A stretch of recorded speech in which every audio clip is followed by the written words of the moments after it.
What's up, guys, and welcome to the Naked Batman Show.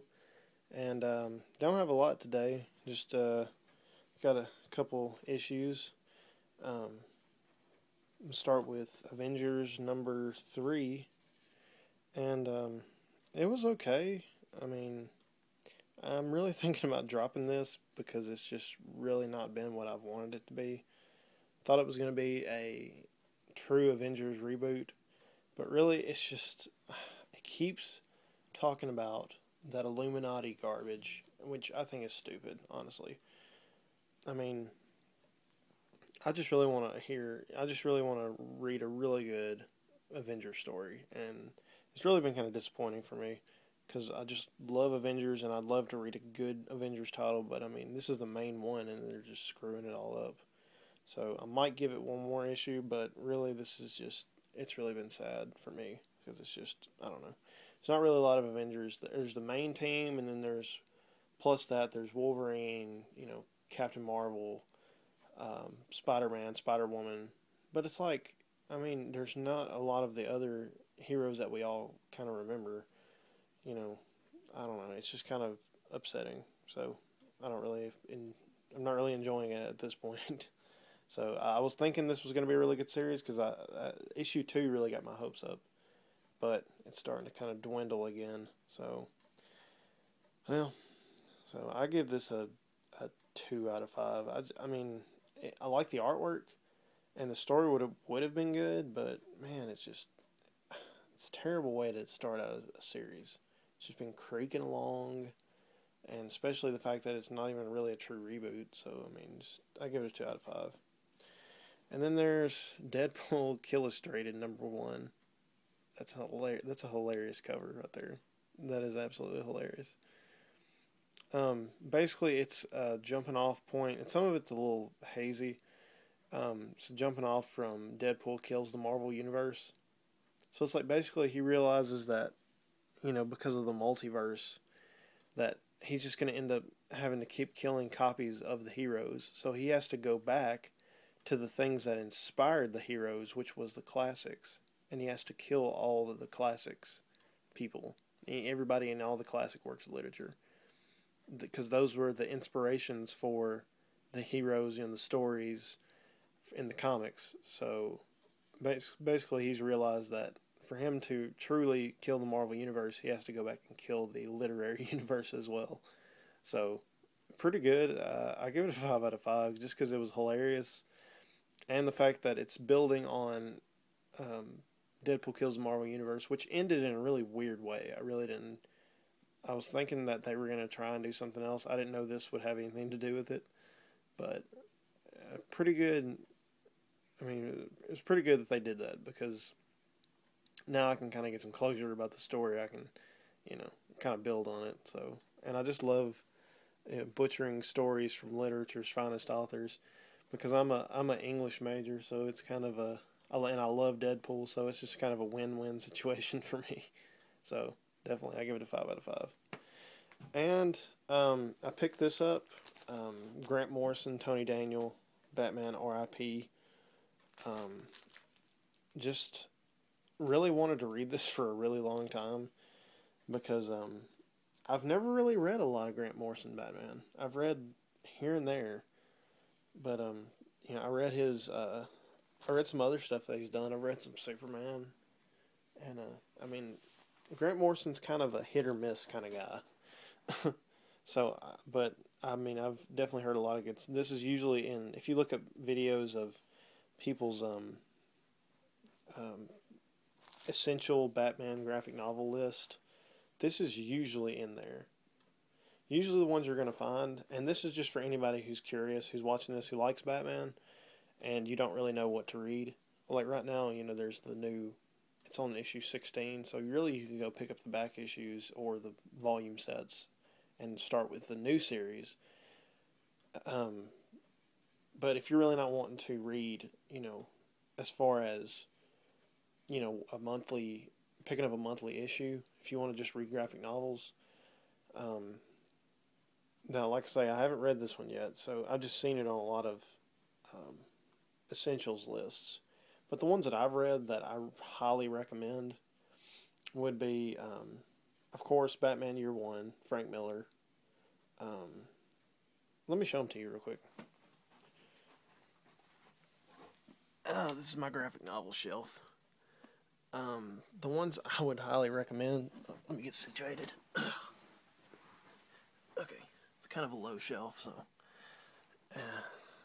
see, I got all 10 volumes of the Batman Chronicles, but I would definitely recommend picking up Volume 1 because it gives you the initial stories of the Batman series.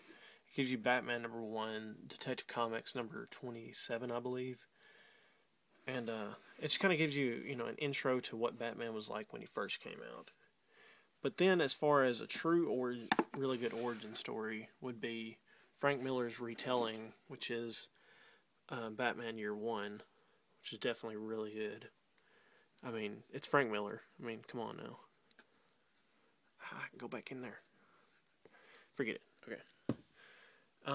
Then after Batman Year One, then you should read The Long Halloween, which is a pretty thick book.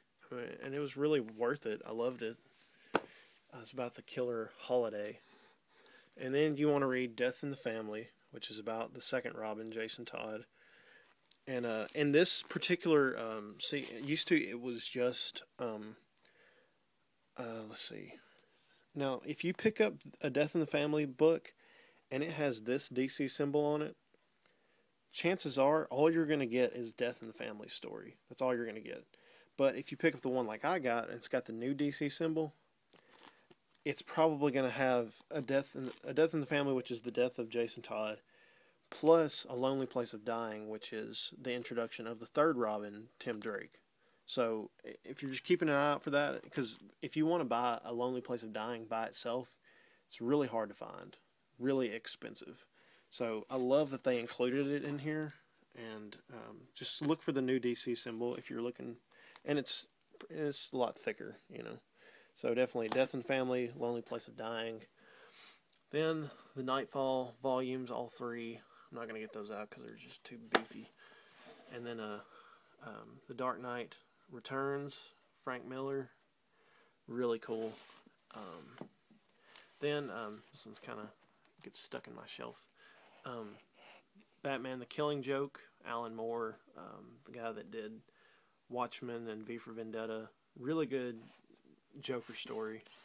And here's another one that you probably won't see on a lot of essentials lists, but I just really liked it because if you just like stuff that's just kind of, you just like a lot of different stories in one, you really can't keep up with one particular theme for the whole thing, and it's kind of thin. It's Paul Dini, Batman Private Casebook, pretty good. I mean, just a lot of different little stories here and there. It was definitely worth it. I mean, several stories packed in here, and from what I've read, the Batman animated series took a lot of their cues from that little book. They took a lot of stories out of it for the cartoon series. But yeah, that's I didn't really expect to get into all that, but you know how it goes. But definitely check out all those Batman graphic novels, because if you're interested, those are gonna be the primary ones you want to read. So check those out. And this has been the Naked Batman Show, and this is your host Blake. And oh yeah, we didn't answer any of the questions from earlier.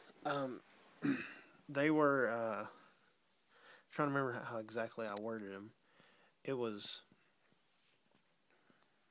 basically, we talked about the law.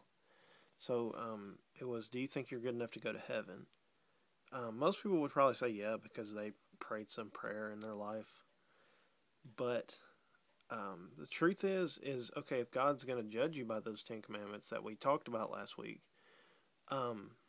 then of course you're not going to be, because what judge is going to let a murderer go free because he's good? I mean, that seems oxymoron. It's an oxymoron, really, because if a good judge is going to be good, then he has to punish evil, right? That's his job. Well, the Bible says God is a good judge, so he has to punish evil. So, with that in mind, um, if we fail that judgment, then we would end up in hell, and hell is not a um, just kind of a purgatory, or just a mythical place that's kind of more referential to just a personal jail, or just we're saying this life is a hell, or there's a lot of whack interpretations. I mean, it's a literal place, and a lot of people would disagree, but if you read the Bible and you believe what it says, um, then it's true. I mean, but the thing is it comes down to your conscience against your intellect. People's intellect doesn't let them consider thoughts like these, but your conscience, which God made to be sensitive to these things, always respond. But it's what do we listen to? We try to listen to our intellect, which we think is higher than God's, which it isn't, and that's what gets us in trouble. But just consider those things. Yeah, if you would fail the test, as the good person test, and would fail being judged by the Ten Commandments, then you would end up in hell. So we're going to talk about next week kind of what that means and how to fix it. So definitely tune in next week. And this has been Blake, and God bless.